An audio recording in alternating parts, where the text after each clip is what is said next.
Morning. Welcome to the Wednesday, August 12th Let's Talk. Good morning. You're going on vacation. I'm catching. Yes, I am. Where are you going? Up to Groom Creek, outside of Prescott, up a little higher elevation, so a little cooler temperature. And I am taking Dolly and Tootsie along. That'll be their first road trip other than the vet. So I'm kind of, I'm excited about it. I'm glad to get out of the heat. So. Great. I look forward to seeing some videos with your kittens playing with the elk. Okay. That's assuming they'll come up to the windows and interact with them. Great. And then, so you'll be gone next week? Yes, I will not be here next Let's Talk, so you'll have to find a substitute. All right. So Megan, let's cancel the next Let's Talk. All right. So today, besides vacationing, we'll talk a little bit about housekeeping. We've heard pretty loud and clear people want their housekeeping back to normal. We're not ready to go back to normal yet, but we are met with Mike and Nigel, and we feel like we can make an addition to what we've been providing. So I'm going to have people opt in if they want to have a little bit more housekeeping on a regular basis. So right now we're doing the 35 minutes every other week. One of the things that we're going to start doing on the 24th, so get your request in soon, and you can do that by calling Nigel or Xochitl, of letting them know that you want to opt back into a little bit more housekeeping.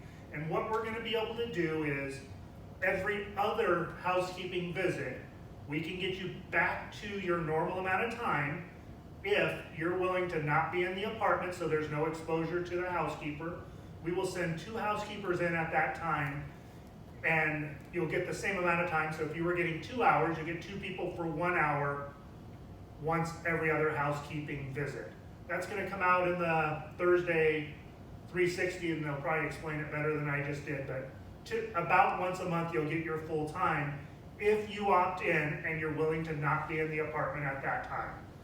Again, the reason for the less housekeeping is we really feel that it's that long-term exposure to having a staff member in your apartment with you that's the biggest issue. So, and then we'll continue to work from there. If you're not ready to have housekeeping in your apartment for that amount of time, don't call and opt in. But otherwise, opt in for the program, and we will increase your housekeeping basically 1 time a month, or once every 4 weeks to be exact, back to your normal amount of time and be able to get your apartments back to where you want. So hopefully that's good news for a number of people. Again, the goal is to do it safely, and that will start the week of 8/24. Okay, so if you don't opt in, they stay on this regular every 2 weeks, 35-minute. Yeah, and we have a number of 35-minute people who've visit. completely opted out of housekeeping right now because they don't want any of that exposure. So we're not going to change anything for them. Those people who are not getting any housekeeping, if they don't opt in, we're not going to change anything. And if you don't opt in, you're going to get the 35 minutes every other week. So. Okay, I think that the residents will be very happy to hear that. And I don't know Nigel's and Xochitl's number, so you're going to have to call reception, unless you know it. Ocotillo. I know Megan's number, What is that? 2477. Correct. She can put you in touch with housekeeping. Yeah. Ocotillo is opening for limited service next Monday, so the 17th. And again, we're going back to where we were before we started, so no reservation only, no parties larger than a 4-top, limited number of reservations at lunch and dinner, and then we'll, again, hopefully be able to open that up to more people if the need is there, and if Arizona continues to have its numbers going in the right directions. So you can start making your reservations for next Monday. Again, it'll be open lunch and dinner. One of the other things I heard today from Mike is that in October we'll be modifying our menu, so the Ocotillo menu will see a facelift in October. Yes, a seasonal, some seasonal entrees. That'll be good too. I mean, summer's almost over. Really? I hope so. I'm tired of 116-degree days. Oh, I know, Arizona set a record for a number of 110-degree days. And then I looked at the phone today for my weather, and the whole next week in Phoenix is 110 or higher. Yeah, when the newscast shows flames behind the number, you know it's hot. Other thing happening is we did start the in-person non-contact visits for independent living from outside family members and friends, and in the healthcare center and assisted living. Kate McDonald has been running that, and I think we're running her ragged because there's a lot of those kinds of visits. She's done a tremendous job. She's going to be looking for some help with doing that. I know reception and concierge has been offsetting to make sure that happens. So lots of visits are happening, which is fantastic. We're still making modifications to make those rooms work. Garth Lorenz has bought a couple different devices to help the sound travel through the plexiglass. And for the most part, none of those devices have worked, whether you paid $10 for them or $200 for them. But he continues to try to make that work so we don't at some point have to have a phone on either side. But those visits are going to get better and better. And again, I think everybody I'm talking to is so happy that we have that. It's one of those things I wish if I could go back in time 3 months, we would have put it in place 3 months ago. There's just nothing like having that in-person visit with those family members, and again, eventually, hopefully in September, being able to have those visits without plexiglass between us. We'll probably still keep the rooms so that we have those visits as well, but that we can have some in-person, in-apartment visits. So we're continuing to work in that direction as we know how important that personal contact is, how important that just being able to see your kids or your kids being able to see you and or your friends. We're working hard to make sure that happens. And again, Kate at 2171 is the person to call if you want to make one of those visits. And if you're calling to set up a second or third one, make sure you thank her for all her work in putting that in place. Again, it's going to be a really good program, and it looks like we're going to have these types of programs for a while. So let's make the best out of it. And also with that, residents from independent living can call Kate and set up a time to meet with a Wyrick resident, and that, or assisted living resident. And it seems like they have been isolated so long. I mean, we looked at 14 days as a long time, and then, oh, okay, we're down to 5 days in our apartment. But in Wyrick, they haven't had any breaks like that. They just haven't had visitors. So if you know somebody in Wyrick, call Kate and set up a time to do that. And maybe you can even get a couple of you together to go and visit at the same time. So we don't want to forget those residents. Yeah, and just speaking about those visits and the in-person visits with contact in the apartments, again, it's been, 45 days or so ago that we bought the Abbott ID Now testing machine.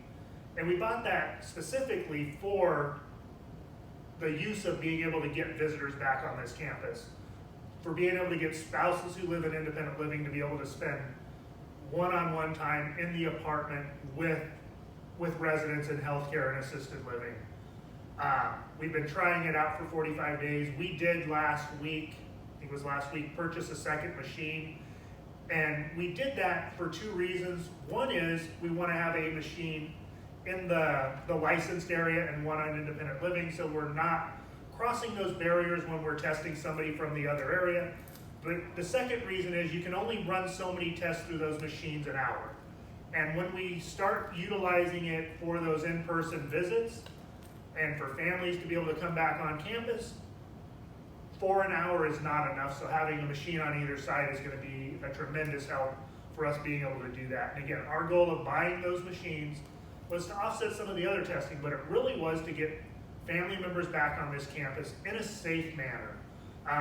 To utilize it to test some of our vendors that are coming on campus that we might need, but not know who they are and if they're following the same safety protocols as we are. So we're gonna see a lot more of that. The machine has been fantastic for us.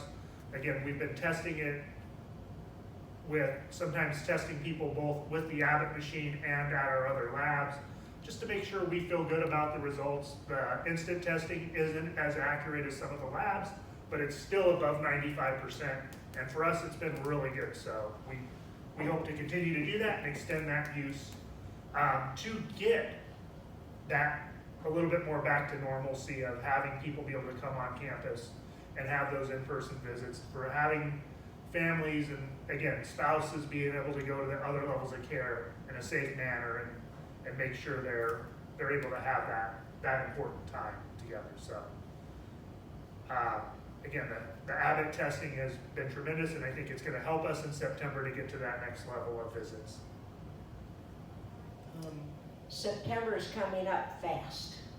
It is. Every time I look at the cheat sheet I have in front of me to figure out what day it is and what month it is, I'm surprised that we're already in there. So I'm sure September is going to come up before I know it. Testing in our numbers and Arizona numbers. So we are starting to see the trend in Arizona go in the right direction. The number of cases, the number of hospitalizations, as is expected, you're seeing the number of deaths in Arizona go up right now, but that's because that always falls behind 2 to 4 weeks of the actual numbers of positives in any state. So that's the same trend that happened in New York. It's now happening in Arizona. But when you look at over a 3-month period, the numbers are going in the right direction with the percentage of positives and the number of cases. So hopefully Arizona can keep that up, which means it becomes a little safer for us. And again, this is one of those things we know by our numbers. It wasn't long ago that I sat here and said, every day we're having 2 and 3 scares or close calls. We're not having that anymore. We're still having them, but not at the number we were having 30 and 45 days ago. So again, I'm gonna knock on that a little bit, but again, we're seeing Westminster Village going the right direction as well. The Westminster Village employees, the private caregivers, the staff. So again, we're grateful. I'm grateful for all the staff for doing everything they're doing, and maybe even not doing some of the things they could be doing to keep the campus safe. But our numbers have been really good the last 2 weeks, and again, we hope that means we're on our way out of some of the risk we had.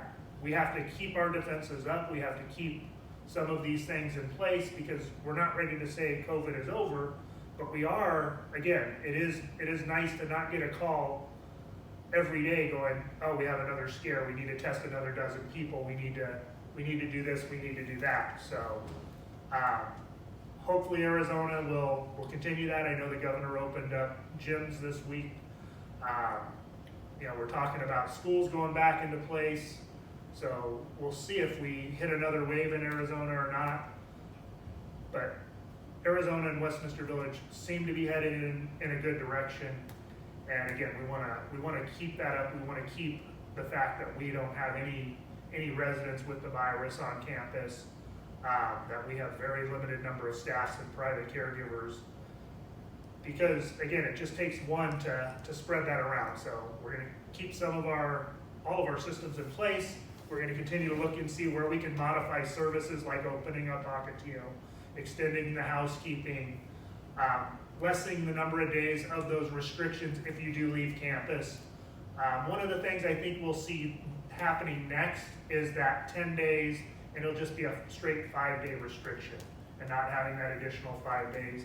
And again, I hope we can announce that in the next week or two, that we're going to go to that hopefully in September. And again, that 5 days really is that magic number for us. In most cases, if you have an exposure to COVID, you're going to show symptoms in 5.1 days or less, so between day 3 and day 5. So that day 6 to 10 really is an extra precaution that I think our team's coming comfortable with, that we probably don't need to have in place. So everything will probably be a 5-day restriction, unless, again, you have a very direct exposure to somebody, a known positive, where we'll have you live under a different set of rules. And we've had a few of those where residents have come in and said, I had a direct exposure to somebody who tested positive, and they lived by a different set of rules for a couple of weeks. And we did some testing with them, so that's happening.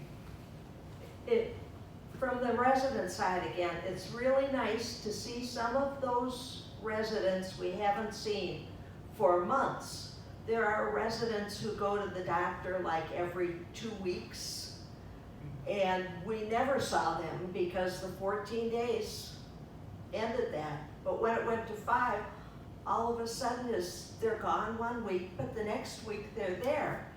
And I want to say that it was really nice to have Bernie Curry at the Plant Ops Committee meeting, and then he gave his report at the residents meeting.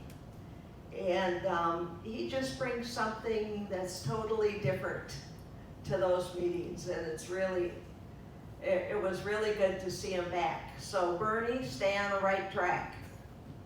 Yeah, and again, we want everybody to stay on the right track, and again, we want to get back to as much of a sense of normalcy as we can, and we've got some barriers in place, like the plexiglass, and some of those need to stay for the safety of the residents and the staff, but where we think we can reduce those barriers and stay safe because of something else, again, we're working to do that. And again, if Arizona's numbers can stay the same, we can continue to take a little bit more risk if we have the other things in place, like we have the shields for the staff members now, those kinds of things. So again, I hope we're headed in the right direction. I've had a few people say, well, you should have done this from the beginning. And again, I think what we put in place in the beginning is part of the reason we have the good numbers that we have compared to a lot of like facilities that were less restrictive in the beginning and are more restrictive now, but have already paid the price. We, again, I'm gonna say, our team, our campus, our residents, we're smart to be much more strict in the beginning, and now being able to go, all right, we think we have enough other things in place, we can do this safely. So we're gonna continue down that road, again, unless things tell us we need to do something differently. We started the Let's Listens. Now I think we've done 3 or 4 of those. Again, it's one of my favorite parts of my job, is just to get this, be out there again with residents and answer questions. And it's going well. There's not 30 people showing up, which is good because we can't have 30 people in that spot. But continue to come on Thursdays at 1 if you have questions. Otherwise, you can call Caroline and set up a one-on-one if you want to do it in private. But we're going to continue those for the foreseeable future. Surveys, so Megan and her team put a survey out to all residents. And again, I'm always excited to see and read those. She's gotten a number of results back, and there's some really good things, and there's some things that we know after COVID we're going to keep because residents are talking about being excited about those things, like the daily surprise, like Matt coming around with the ice creams, and the nacho day or the chips and salsa day. So we'll continue to do those, and we continue to get good feedback on things that we want to add. I've seen a number of emails and phone calls about the basketball hoop, and the ping pong table. I think one of them are in now. So I think Megan's going to get something more out on information of how that works and how you can reserve time, or if you don't have to reserve time. But lots of excitement about that stuff. So she's continuing to look, and again, if you have ideas, put them on that survey. Horseback riding.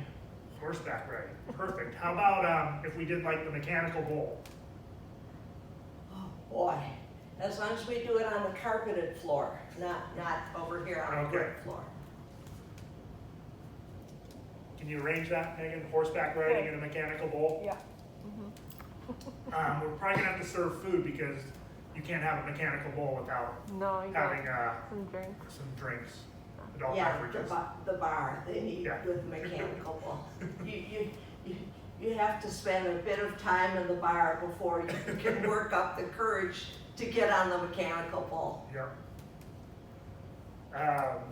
So again, turn those surveys in, and hopefully again, with having this talk every week, that you're seeing things that you're talking about with your neighbors, things that you're recommending to Megan's team or to my team or to Mike's team, that we're putting those things in place as we can do it safely.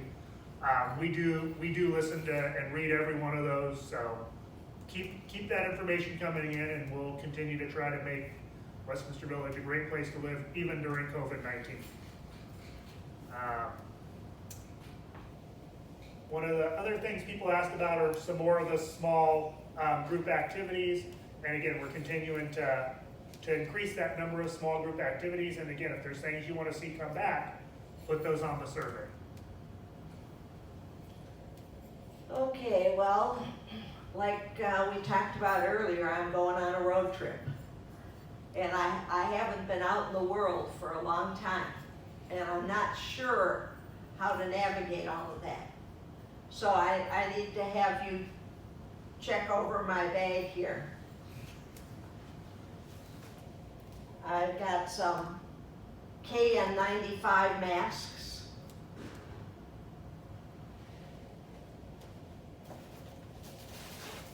I hope I have enough masks, one for every day. Yeah, I think that's about 50 days.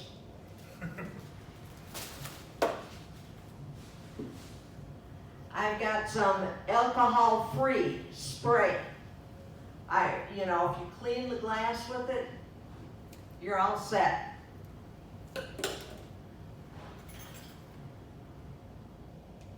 I've got some Ameriflex Financial Services hand sanitizer. I don't know about the brand. And then I've got my UV light so that I can be careful with the steering wheel on my car. I understand I can't use cash anymore. I can only use a card that I touch. It's going to be a different world. I don't know what to expect. So, when I come back in 2 weeks, I'll have a report. All right. Is that it for today? I think that's pretty good, but you could probably sell half of those masks on eBay and pay for your trip. Oh, I hadn't thought about that.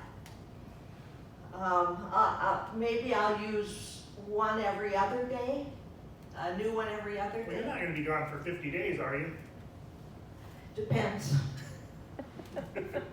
Well, have fun, have a great trip, be safe. Thanks, I will. And I know you said you haven't driven since January, so Yeah. drive slow I in the think fast lane at about 50 miles an hour the whole way up on I-17. That's With your how I blinker on. That's usually how I drive. Okay, perfect. So we're set. That's how everybody drives now, so it's perfect. Driving's like riding a bike, right? Well, if you learn to do it once as a kid, you remember. If you crash, Driving don't just is- get back on it. Oh. New rules of the road. Yeah. All right. Thanks. Well, thank you, have a good time, and thank you all. See you next week.